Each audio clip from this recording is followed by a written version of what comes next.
سلام سلام۔ السلام علیکم ورحمۃ اللہ وبرکاتہ۔ پیارے دوستو، علوم دو طرح کے ہیں، علوم عقلیہ اور علوم نقلیہ۔ علوم عقلیہ کی بھی نفی نہیں ہے اور علوم نقلیہ کی نفی تو بالکل کفر ہے۔ علوم عقلیہ انسانی عقل جہاں پر ختم ہو جاتی ہے وہاں سے علوم نقلیہ کی ابتدا ہوتی ہے، یعنی انسانی سوچ جہاں پر ختم ہو جاتی ہے وہاں سے علوم نقلیہ، علوم قرآن اور علم وحی کی ابتدا ہوتی ہے۔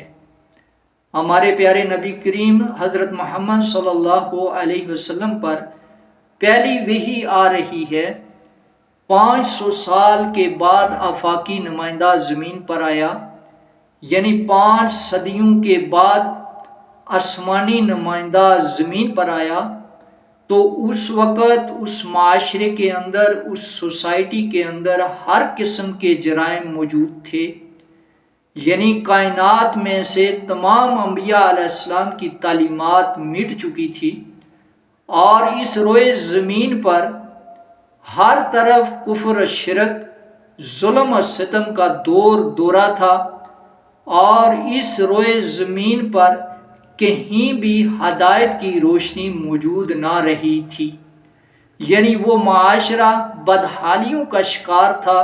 ہر قسم کے جرائم اس معاشرے کے اندر پائے جاتے تھے۔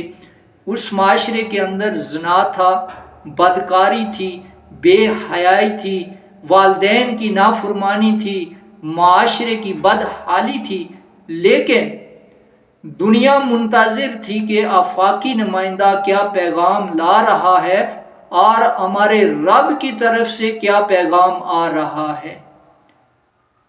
جبکہ 500 سال کے بعد آسمانی نمائندہ زمین پر آیا تو اس آسمانی نمائندے نے اس معاشرے کے اندر، اس سوسائٹی کے اندر جتنے بھی جرائم پائے جاتے تھے ان تمام جرائم میں سے کسی ایک جرم کا بھی تذکرہ نہیں کیا۔ اس نے زنا کا تذکرہ نہیں کیا، بدکاری کا تذکرہ نہیں کیا، بے حیائی کا تذکرہ نہیں کیا، والدین کی نافرمانی کا تذکرہ نہیں کیا، معاشرے کی بدحالی کا تذکرہ نہیں کیا، بلکہ 500 سال کے بعد جب وہ آفاقی نمائندہ اس روئے زمین پر اترا تو اس نے کہا اقرأ بسم ربک الذی خلق۔ یہ رب کائنات کی طرف سے سب سے پہلا آفاقی پیغام ہے، اقرأ بسم ربک الذی خلق، کہ گویا رب کائنات نے اقرأ بسم ربک الذی خلق کی وحی اتار کر اس امت مصطفیٰ کے مستقبل کا تعین کر دیا کہ ہے امت مصطفیٰ، میں نے تمہارے مستقبل کو قرآن کے ساتھ، علوم قرآن کے ساتھ جوڑ دیا ہے۔ جب تک تم علوم قرآن میں مضبوط اور پائیدار رہو گے اتنا ہی عروج ملے گا، اور جتنا ہی علوم قرآن میں نابلد ہو جاؤ گے اتنا ہی عذاب آئے گا۔ پھر تاریخ اسلام گواہ ہے کہ جب تک مسلمان علوم قرآن کے ساتھ جڑے رہے اللہ رب العزت نے 1000 سال تک حکمت عطا فرمائی۔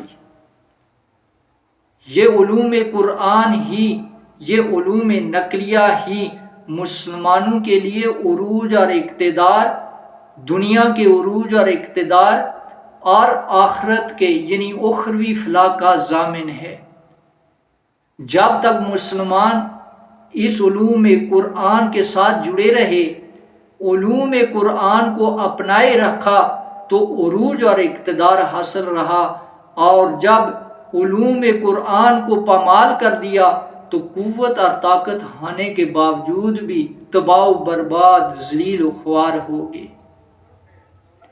آج جب ہم نے علوم قرآن سے محرومی اختیار کی تو اس کی صورتحال یہ بن چکی ہے کہ 55 اسلامی ممالک ہیں جن کی کوئی حیثیت نظر نہیں آتی، دنیا میں ان کا کوئی مقام نظر نہیں آتا، ان کا کوئی دبدبہ نظر نہیں آتا۔ اس کی وجہ کیا ہے؟ اس کی وجہ یہی ہے کہ آج ہم نے علوم قرآن کو پامال کر دیا، علوم قرآن کو پس پش ڈال دیا، جس کی وجہ سے ہم ذلیل و خوار ہو رہے ہیں۔ اور یہ بات یاد رکھیں کہ جو بھی شخص، جو بھی کنبہ قبیلہ علوم قرآن کو چھوڑ دے گا، اللہ تعالیٰ اس کو تباہ و برباد کر دیں گے۔ آپ صلی اللہ علیہ وسلم نے ارشاد فرمایا کہ جو شخص قرآن کو چھوڑ دے گا، اللہ تعالیٰ اس کو تباہ و برباد، اللہ رب العزت اس کو تہس نہس کر دے گا۔